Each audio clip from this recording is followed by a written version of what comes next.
Hello everyone, मेरा नाम शायर मुख्तार है और आज की इस वीडियो में मैं आप लोगों को ये बताऊंगा कि इफ़ यू आर समवन जिसने गाड़ी लेनी है स्पेसिफिकली इन कनाडा, तो किन फैक्टर्स को कंसिडर करना चाहिए है, किन चीज़ों को ध्यान रखना चाहिए है, कौन सी इंश्योरेंसेस कंसिडर करनी चाहिए हैं, कौन से हिडन चार्जेस देखने चाहिए हैं, किन इंपॉर्टेंट डॉक्यूमेंटेशन को कंसिडर करना चाहिए, किन डॉक्यूमेंट को अपने पास रखना चाहिए है and everything.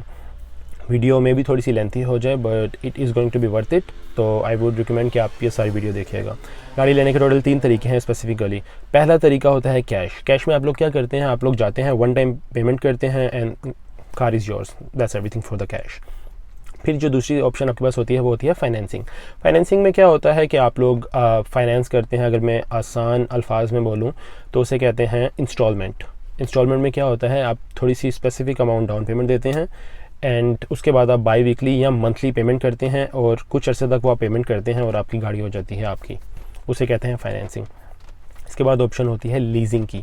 I don't know leasing कौन लोग करते हैं बट मैं आपको बता देता हूँ होती क्या है लीजिंग। मेरा कभी एक्सपीरियंस नहीं रहा, ना ही मेरे किसी दोस्त ने ऐसा कुछ किया है। लीजिंग का मतलब ये होता है कि आप कुछ अर्से के लिए गाड़ी यूज़ करते हैं और उसका आप रेंट देते हैं उस टेन्योर का जितना आपने गाड़ी यूज़ की है, और फिर आप क्या करते हैं वो अपनी गाड़ी वापस दे देते हैं जितना अर्सा आपने गाड़ी यूज़ की होती है उसकी बेस पर।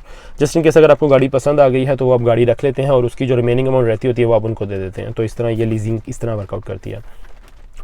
बेसिकली लीजिंग वो लोग करते हैं जो गाड़ी का शौक़ रखते हैं, जो गाड़ी बार बार चेंज करना चाहते हैं। फर्स्ट कर लें आपने 2021 में गाड़ी ली, लीज़ करवाई आपने, और 2022 में आपने 2022 मॉडल ले लिया लीज़ करके। पहले वाली गाड़ी जितना अर्सा आपने यूज़ की उसका आपने वो दिया, लीज़ अमाउंट दी, उसकी रेंट दिया, और 2022 में आपने गाड़ी चेंज कर ली जब आपका दिल किया। ठीक है, तो ये इससे कहते हैं लीज़ करना।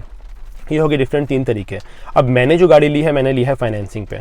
फाइनेंस में क्या होता है कि आपको इंटरेस्ट रेट देना पड़ता है, लीज़ में भी आपको इंटरेस्ट रेट देना पड़ता है और ये इंटरेस्ट रेट फिक्स होता है। ठीक है, तो ये इंटरेस्ट रेट होता है हर टाइम के साथ साथ, ये इंटरेस्ट जो है वो वेरी करता है टाइम टू टाइम कि कितना इंटरेस्ट रेट चल रहा है उस टाइम में। जिस टाइम में मैंने ली थी मेरा इंटरेस्ट रेट था 8.99%, जो कि बहुत ज़्यादा अमाउंट है। कुछ कैनेडियंस यहाँ पर क्या करते हैं, वो गाड़ी ले लेते हैं और जब वो अपने पेरेंट्स के बिहाफ पर गाड़ी लेते हैं तो उनको बड़ा इंटरेस्ट रेट कम पड़ता है क्योंकि पेरेंट्स की credit history is kind of good, तो उनको डाउन पेमेंट भी कम देनी पड़ती है और ये सारे फैक्टर्स होते हैं जो कंसिडर करने पड़ते हैं। ठीक है, तो ये 3 तरीके हो गए हैं गाड़ी लेने के। अब मैं आपको ये बताता हूँ कि जब आप लोग गाड़ी लेते हैं तो कौन सी इंपॉर्टेंट डॉक्यूमेंटेशन है जो आपने कंसिडर करनी है वाइल बाइंग कार। देखें, ठीक है, मेरे पास मेरी अपनी फ़ाइल है यहाँ पर ये रही, तो मैं आपको ये फ़ाइल सारी इससे आपको चीज़ें पढ़ के बताता हूँ कि कौन कौन सी वो चीज़ें हैं जो इंपॉर्टेंट आपने कंसिडर करनी है। ठीक है, सबसे पहले जो है वो एक होता है सेफ्टी स्टैंडर्ड सर्टिफिकेट। ये होता है जो कि आपने लेना है, आइदर आप गाड़ी यूज़ में ले रहे हैं, फाइनेंस करवा रहे हैं, लीज़ करवा रहे हैं, न्यू ले रहे हैं, दिस इज़ समथिंग आपके पास ही होना चाहिए, सेफ्टी स्टैंडर्ड सर्टिफिकेट। इसका ये मतलब होता है कि गाड़ी इज़ गुड टू गो, गाड़ी सेफ़ है, आप इसको रोड पर ला सकते हैं। अगर आपके पास ये डॉक्यूमेंट नहीं होगा तो आप लोग गाड़ी की लाइसेंस प्लेट, जो आपकी नंबर प्लेट होती है, वो नहीं ले सकते हुकूमत से। जब आप वो नहीं ले सकते आप गाड़ी को रोड पर नहीं ला सकते, अल्टीमेटली आप ड्राइव नहीं कर सकते। तो this is something you should consider. Okay, so safety certificate is first document. Second document जो है वो आपका उसे कहते हैं कारफैक्स रिपोर्ट। ये कारफैक्स रिपोर्ट होती है। तो कारफैक्स रिपोर्ट में क्या होता है, डिफरेंट चीज़ें बताई हुई होती हैं। अगर मैं आपको दिखाऊं, यहाँ पर देखें, सबसे पहला जो है जी वो बताया हुआ है नो एक्सीडेंट और डैमेज फाउंड, मतलब मेरी गाड़ी का कभी भी एक्सीडेंट नहीं हुआ हुआ, अगर होता तो यहाँ पर 1 2 जितने बार भी होता वो लिखा हुआ होता। सेकंड चीज़ लिखी हुई, मेरी गाड़ी जो है वो ओंटारियो से रजिस्टर्ड है, तो ये बताया हुआ है जिस प्रोविंस में मैं रहता हूँ ये मेरी गाड़ी वहीं की रजिस्टर्ड है। थर्ड बताया हुआ है मेरी 11 सर्विसेज फाउंड है। 11 सर्विसेज का मतलब है कि जब से मैंने गाड़ी ली है इसकी 11 सर्विसेज हुई हुई हैं। कहाँ कहाँ पर हुई हुई है वो इसके नेक्स्ट पेजेस में वो भी बताया हुआ है। उसके बाद ये बताया हुआ है नो यूएस हिस्ट्री फाउंड, मतलब मेरी गाड़ी कभी भी यूएस नहीं गई। उसके बाद बताया हुआ है कि जी कोई भी इसकी रिकॉल्स नहीं आई हुई। रिकॉल्स का मतलब ये होता है कि जब फर्स्ट कर लें कोई गाड़ी में मसला आया है, लेकिन मसला आया है मैन्युफैक्चरर्स की तरफ से, तो मैन्युफैक्चरर्स क्या करते हैं, वो रिकॉल्स देते हैं। रिकॉल्स का मतलब होता है वो गाड़ी को दोबारा बुलवाते हैं और उसमें वो मसला सॉर्ट आउट करते हैं, ठीक करते हैं फ्री ऑफ कॉस्ट। डेफिनेटली मसला उन्होंने क्रिएट किया तो ठीक भी वो करेंगे। तो वो ये बताया हुआ है कि मेरी गाड़ी में कोई ऐसा मैन्युफैक्चरर्स की तरफ से मसला नहीं आया। कभी कभी ऐसा भी होता है कि पूरी की पूरी ब्रांचेस में मसला आ जाता है। ब्रांचेस से मेरा मतलब है, फ़र्ज़ कर लें वो कह दें 2019 की जितनी भी इलांट्रा हैं सब में मसला है, सब में रिकॉल्स हैं, सबको बुलाओ, ऐसा भी होता है। तो मेरी गाड़ी का ऐसा नहीं कुछ भी हुआ। तो इसके बाद जो है वो बताया हुआ है नो एक्टिवली डिक्लेयर्ड स्टोलन, सबसे लास्ट में। तो इसका मतलब है मेरी गाड़ी कभी भी स्टॉल नहीं हुई, कोई इसकी जो है रिपोर्ट नहीं लिखवाई किसी ने कभी स्टॉल की। ठीक है, अब इसके बाद जो नेक्स्ट पेज अगर आप देखें तो इसमें ये सारा कुछ बताया हुआ है कि जी मेरी गाड़ी की कहाँ कहाँ से सर्विसेज हुई हुई हैं, ये सारी डिटेल्स बताई हुई हैं। उन शोरूम्स का या उन जगहों का नाम लिखा हुआ है जहाँ जहाँ से मेरी गाड़ी की जो है वो सर्विसेज हुई हुई हैं। तो this is something you should definitely consider, इसे कहते हैं कारफैक्स रिपोर्ट। ये हो गए दो इंपॉर्टेंट डॉक्यूमेंट।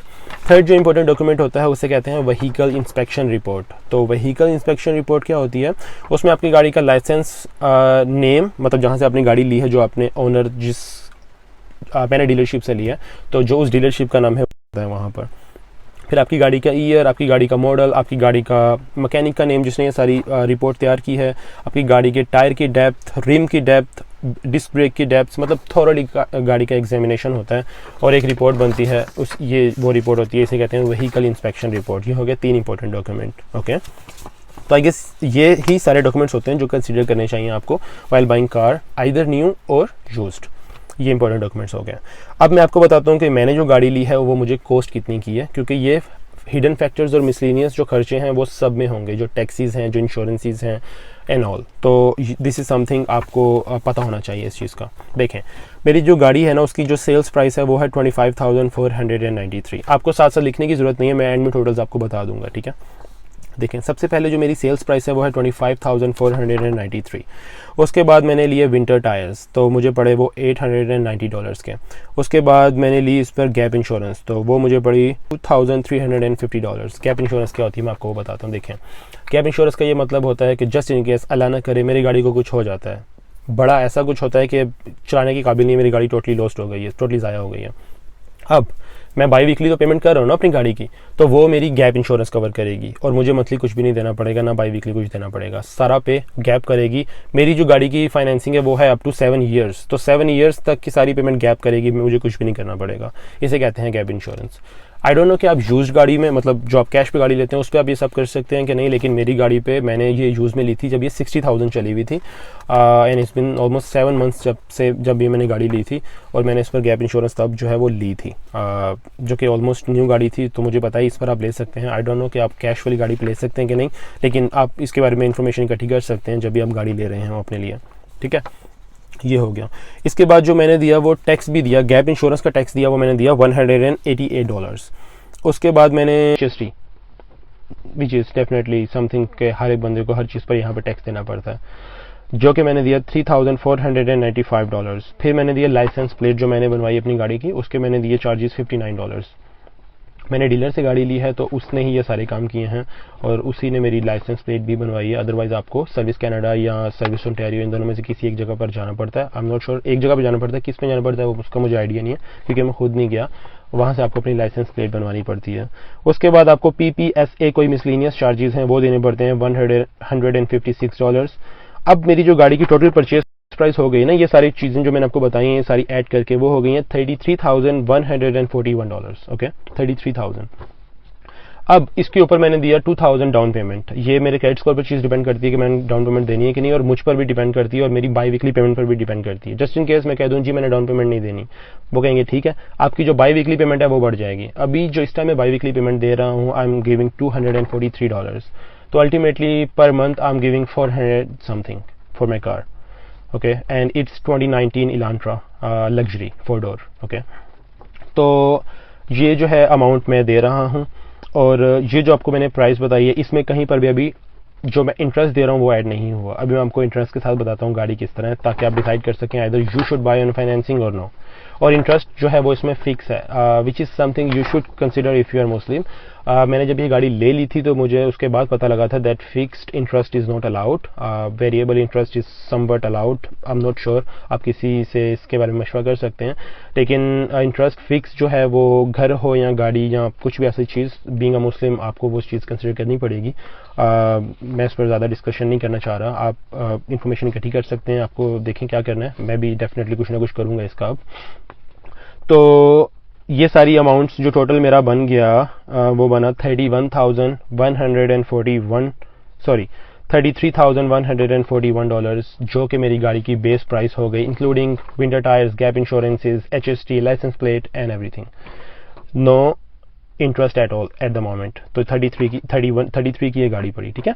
अब मैं आपको इंटरेस्ट के साथ अपनी गाड़ी का सारा क्राइटेरिया बताता हूँ। मेरी जो गाड़ी पड़ी, प्रिंसिपल अमाउंट मेरी 33 थी, 2,000 मैंने डाउन पेमेंट दे दी, पीछे रह गया 31,000। तो 31,000 जो इसकी बेस प्राइस बन गई, उसमें अब इंटरेस्ट होगा, मेरा इंटरेस्ट है 8.99%, जो कि काफ़ी हाई है। जिस टाइम में मैंने लिया था उस टाइम में ये रेट चल रहा था। फाइनेंसिंग के बारे में आपको एक चीज़ कंसिडर करनी पड़ेगी कि यू कैन ऑलवेज रीफाइनेंस का मतलब ये होता है, लेट्स अज्यूम के 3 महीने बाद जो है वो इंटरेस्ट रेट्स जो है वो कम हो जाते हैं, 6 हो जाता है, 7 हो जाता है, मेरा जो है वो 8.99 है, ठीक है। अब मैं क्या करूंगा कि मैं उनको कॉल करूंगा या मैं उस बंदे के पास जाऊंगा, बैंक में जाऊंगा जिससे मेरा लोन अप्रूव हुआ है, उनको मैं कहूँगा जी मैंने रीफाइनेंस करवानी है अपनी गाड़ी। वो कहेंगे ठीक है, वो रीफाइनेंस करेंगे। अगर इंटरेस्ट कम हो रहा हो तभी रीफाइनेंस करवाना है। अगर फर्स्ट कह लें 8.99 है और 8.50 हो रहा है तो डोंट गो फॉर दैट। अगर इंटरेस्ट रेट काफ़ी कम हो रहा है, 6 हो रहा है, 6.5 हो रहा है, तो गो फॉर इट। आप ऑलवेज फाइनेंस करवा सकते हैं। तो क्या होगा कि आपकी जो रिमेनिंग पेमेंट्स होंगी वो उस रीफाइनेंसिंग के लिहाज से एडजस्ट हो जाएंगी, ठीक है। अब क्या हुआ, मेरा जो इंटरेस्ट रेट है वो है 8.99%, बाई वीकली पेमेंट है $243.62। अब मेरी जो टोटल टर्म्स है मंथ में वो है 78 मंथ, मतलब मैं हर बाई वीकली 243 दूंगा और 400 एंड समथिंग दूंगा पर month up to 78 months to cover up this car, okay. तो ये सारा जो खर्चा होगा और at the end of the time of my जब मैं सारी पेमेंट कर दूंगा तो मेरी गाड़ी जो मुझे पड़ेगी वो कितने की पड़ेगी, 41,171.78 सेंट्स, जो कि बहुत ज़्यादा अमाउंट है। अब आप लोगों को मैं एक बार बताऊं जस्ट इन केस आपने अपनी गाड़ी ले ली फाइनेंस पर मेरी तरह। अब सबसे जो बेस्ट अप्रोच है वो ये है कि try to give all the amounts as soon as you can. Basically क्या होता है कि ऑनलाइन कैलकुलेटर्स भी हैं, ये होता है कंपाउंड इंटरेस्ट।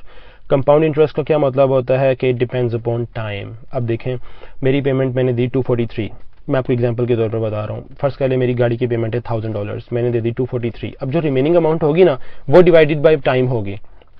तो अल्टीमेटली क्या होगा कि मैं ज़्यादा टाइम में पे करूंगा तो मैं अभी कम पे कर रहा हूँ, लेकिन in the longer span I have to pay more. I don't know आपको समझ आ रही है कि नहीं। आई have to pay more in the end. सो सबसे जो बेस्ट अप्रोच होती है वो ये होती है कि आप लोग गाड़ी लें, बेशक फाइनेंस पे ले लें, लेकिन do consider the fix interest and all. आपने गाड़ी ले ली, जब आपने गाड़ी ले ली उसके बाद आपने क्या करना है, आप इसको जल्दी से पे ऑफ करने की कोशिश करें। अपनी बाई वीकली या मंथली पेमेंट इंक्रीज करवा दें, डाउन पेमेंट ज़्यादा दे दें। अपने ईयर्स जो 7 ईयर्स हैं उनके बजाय 1 साल में 2 साल में गाड़ी अपनी उतार दें। उसमें क्या होगा कि जो आपकी ओरिजिनल प्राइस है ना, आप उसके पास में आपका काम खत्म हो जाएगा। लेकिन अगर आप ऐसा करते हैं कि आप 7 ईयर्स तक अपनी गाड़ी को खींचते हैं और बाई वीकली पेमेंट ही करते रहते हैं, कोई एक्स्ट्रा डाउन पेमेंट नहीं करते, कोई एक्स्ट्रा पेमेंट नहीं करते, तो आपको 41,000 मेरे केस में देना पड़ेगा। तो आपके केस में वो ज़्यादा कम हो सकता है। तो सबसे बेस्ट अप्रोच ये है कि अगर आपने ले ली है तो try to pay off as soon as you can. उसमें क्या होगा कि कम देने पड़ेंगे at the end of the day. आपको पैसे किस तरह कम देने पड़ेंगे, you can just write down on the Google compound interest rate calculator. आप अपनी गाड़ी की बेस प्राइस लिख सकते हैं, टोटल नंबर ऑफ ईयर्स और टाइम लिख सकते हैं। वो आपको बताएगा कि अगर आप फर्स्ट करने में अपनी गाड़ी, अगर मैं अभी 41,000 समथिंग दूंगा 7 ईयर्स में, अगर मैं अपनी गाड़ी 6 साल में पे ऑफ कर देता हूँ, ये 41 है ना, ये 39 या 38,000 हो जाएगा। अगर मैं 5 साल में कर देता हूँ ये 37 समथिंग हो जाएगा। अगर मैं 3 साल में कर देता हूँ, 2 साल में कर देता हूँ, ये 32 33 के पास आ जाएगा। तो ये मेरे पर है। अब दिस इज समथिंग, इसको कंसिडर करें आप। I guess that's everything about cars. Last thing जो मैं आपको बताना चाहूँगा वो ये कि जब आप लोग गाड़ी लेते हैं, आपका जो लोन अप्रूव होता है वो बैंक से होता है। अब ये उस बैंक पर है कि आप उसकी डीलिंग किस तरह की है, आपका वहाँ पर पहले अकाउंट है कि नहीं, कि आपने उसको पेमेंट्स किस तरह करनी है, monthly, biweekly and all, ये सारी चीज़ें आप कंसिडर करेंगे। So I guess that's everything I could tell about cars. बाकी मेरे 2 दोस्त हैं, वन ऑफ देम उसने क्या किया है, कैश पर गाड़ी ली है। एक दोस्त है उसने भी फाइनेंसिंग पर गाड़ी ली है। तो हम तीनों ने गाड़ियाँ ली हैं और मुझे प्रीटी मच आइडिया हो गया है गाड़ियों का, डिफरेंट चीज़ों का। तो जस्ट इन केस आपने कोई मशवरा करना हो, कुछ पूछना हो, तो आप मुझसे पूछ सकते हैं, कुछ मशवरा कर सकते हैं कैश के बारे में। अगर मैं अपना मशवरा दूँ, सबसे बेस्ट अप्रोच कैश की है। आपके पास अपफ्रंट कैश है, गो फॉर इट, क्योंकि अल्टीमेटली अगर आप लोगों ने घर लेना है बाद में, तो एज़ फार आई नो जो आपकी घर लेने की कैपेसिटी है, जो मॉर्गेज की कैपेसिटी है, bank they do consider financing आपकी गाड़ी की फाइनेंसिंग। क्योंकि देखें वो लोग ये देखते हैं कि एक बंदे के अकाउंट से ऑलरेडी पैसे जा रहे हैं एक specific amount for specific thing, तो वो ज़्यादा लोन देते हुए या ज़्यादा मॉर्गेज देते हुए घबराते हैं, क्योंकि उनको लगता है कि आपके डिफ़ॉल्ट होने के चांसेस ज़्यादा हैं because you are already paying. तो try to keep your expenses minimum. जितने भी आप लोगों के खर्चे हैं जो कि रीअकरिंग है, रीअकरिंग का मतलब होता है कि जो बार बार हो रहे हैं, ट्राई करें कि उनको मिनिमाइज़ करें। आपकी जो मंथली सब्सक्रिप्शंस हैं उनको मिनिमाइज़ करें। If you want to have it, it's best कि आप उसको डेबिट पर ले जाएं ताकि आपके रैकेट में वो चीज़ आए ना। क्रेडिट की सारी चीज़ क्रेडिट ब्यूरो में जाती है। क्रेडिट ब्यूरो जो है वो ultimately at the end of the day do consider everything. Even तो मेरी हर चीज़ क्रेडिट स्कोर पर है बिकॉज आई नो कि क्या करना है, किस तरह करना है। लेकिन इफ़ यू आर समवन जो कि नाइव है, जो कि नया है, गो फॉर डेबिट कार्ड। किस तरह यूज़ करना है, क्या करना है, definitely credit history is something you should consider, लेकिन देर आर सम थिंग्स जो कि आपको क्रेडिट स्कोर पर नहीं लानी चाहिए। कौन सी नहीं लानी चाहिए, कैसे नहीं लानी चाहिए, I do have one video on credit score, उसको देखें आप। ये वीडियो भी काफ़ी लेंथी हो गई है। ये सारी चीज़ें आप कंसिडर करें एंड डेफिनेटली मुझे गाइड करने वाला ये चीज़ें कोई था नहीं, बट आई वुड से कि आप लोगों को ये सारी चीज़ें जो मैं बता रहा हूँ, आई होप कि ये हेल्प करें। I would try to make videos about Uber earning and skip the dishes and there is one more, Uber, Skip and DoorDash।